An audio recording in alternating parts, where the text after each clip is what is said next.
Halo guys, assalamualaikum warahmatullahi wabarakatuh. Kembali lagi di YouTube channel kami, Extra Official True Story.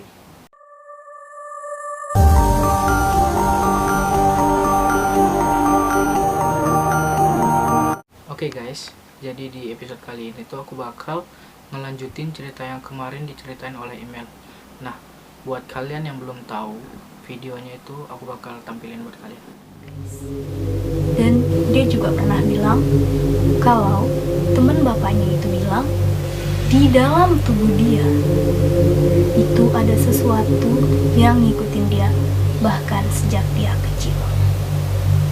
Kejadian itu terjadi sebelum dia memutuskan untuk ruqyah. Ternyata benar, di dalam tubuh dia terdapat 7 kuntilanak. Jadi buat kalian yang belum nonton di episode 1 kemarin, lebih baik kalian nonton dulu deh. Kenapa? Karena kalau kalian belum nonton, kalian gak bakal tahu alur cerita yang bakal aku sampaikan kepada kalian ini. Nah, gak usah berlama-lama lagi, kita langsung aja ke videonya. Oke, jadi kemarin itu email cerita kalau aku diam di atas motor selama 30 menit dan itu jam 9 malam kalau nggak salah. Nah, kalau boleh jujur, itu aku emang benar-benar nggak tahu itu aku kenapa atau itu kejadian itu terjadi, itu nggak pernah tahu. Karena apa? Karena yang aku ingat itu kami memang pergi jalan, terus kami nyampe di tempat yang benar-benar kosong dan gelap gitu. Dan habis itu aku udah lupa.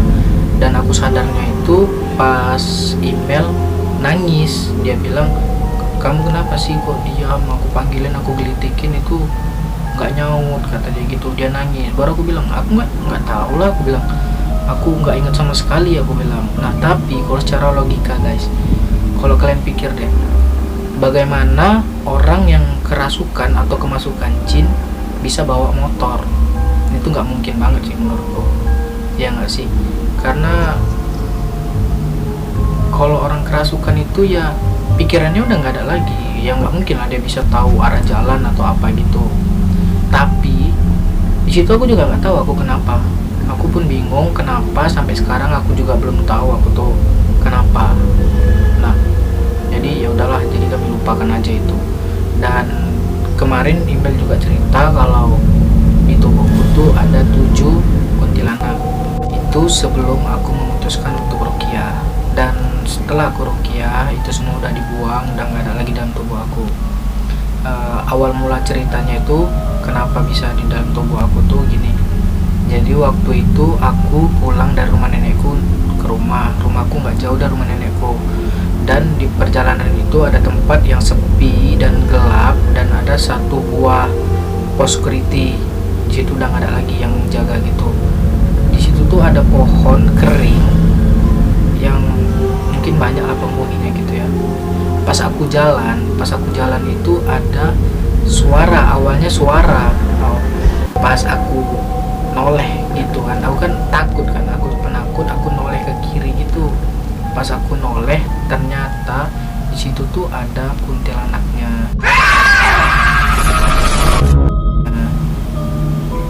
Percaya nggak percaya, itu benar terjadi. Itu 2 kali sama aku kejadiannya sama. Aku pulang juga dari nenekku ke rumah dan terjadi 2 kali kayak gitu. Spontan aku pun ketakutan, aku berlari sampai rumah. Nah, jadi setelah kejadian itu tuh aku ngomong ke keluargaku, ke mama bapakku. Dan habis itu bapakku punya inisiatif, dia nanyain ke kawannya. Dia nanya kawannya yang bisa melihat makhluk halus gitulah. Nah, ternyata benar dalam tubuhku tuh ada kuntilanaknya. Jadi kawan bapakku tuh nyaranin untuk aku diruqyah. Setelah diruqyah itu, buat kalian yang pengen tahu nih, aku kasih cuplikannya sebentar.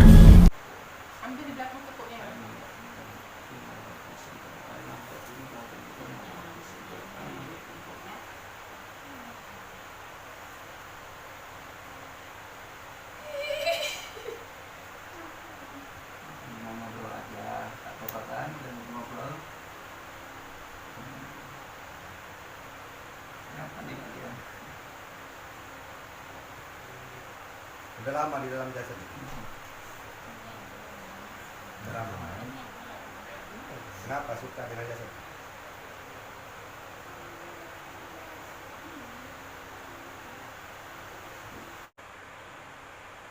Allah Hanya yang jasad tahu. ini lah yang tahu. Bapak itu tahu apa sebabnya? Kami tahu. Saudari udah lama ikut di jasad ini. Kami tahu udah puluhan tahun. Iya, Tahu. ada sebabnya. Aku tinggal di jasad dia. Tapi Aku udah tahu capek nggak? ikut dia. Tapi karena ada sesuatu di jasad dia tuh makanya aku ikut.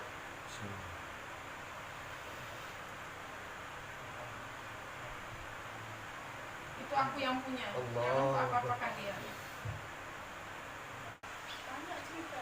Dia mau bersyahadat, tapi ada yang benda di dalam jasad ini. Itu ada belahan jiwaku di sana.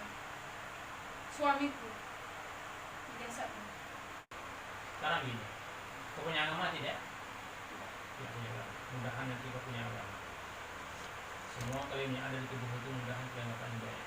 Aku mau keluar dari jasad itu. Dari dulu aku mau Ya. keluar. Hmm. Cuma karena suamiku ada jasadnya. Jasad dia. Oke, nanti kau keluarkan semua suamimu, anak, keturunanmu semua keluar. Kat rumah Itu kalian. makanya aku tidak bisa meninggalkan jasad dia. Oke. Tempat rumah kalian bukan di situ. Sama aku pindahkan kalian nanti mana mau kalian. Nah, tapi jangan kalian rumah kalian di situ. Apa itu? Perasaan kalian yang digunakan. Oke. Kumpulkan semua kalian rupanya. Mudahan kalian. Oke, jadi tadi itu adalah sedikit cuplikan aku di Ruqyah kemarin. Dan ternyata benar di dalam tubuhku tuh ada 7 kuntilanak. Aku di Ruqyah itu pakai mediator, nggak pakai diri aku sendiri karena aku pengen ngeliat ada apa sih dalam tubuhku gitu kan. Jadi ternyata kuntilanak itu udah lama di dalam tubuh aku sebelum orang tua aku ngerawat aku, kata dia gitu dalam video itu kan. Dan aku ngambil kesimpulan berarti kalau memang dia udah lama di dalam tubuh aku sebelum orang tua aku ngejaga aku, berarti itu pas aku masih dalam rahim guys, masih di dalam rahim mamaku, berarti dia udah masuk gitu kan ke dalam tubuhku.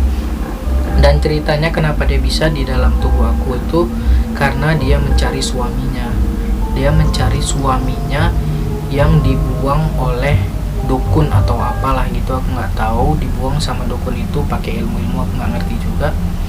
Dan dia mencari kemana suaminya dan dia menemukan mungkin di dalam rahim mamaku, tapi itu masih persepsiku. Buat kalian yang percaya alhamdulillah, buat kalian yang nggak percaya juga nggak apa-apa.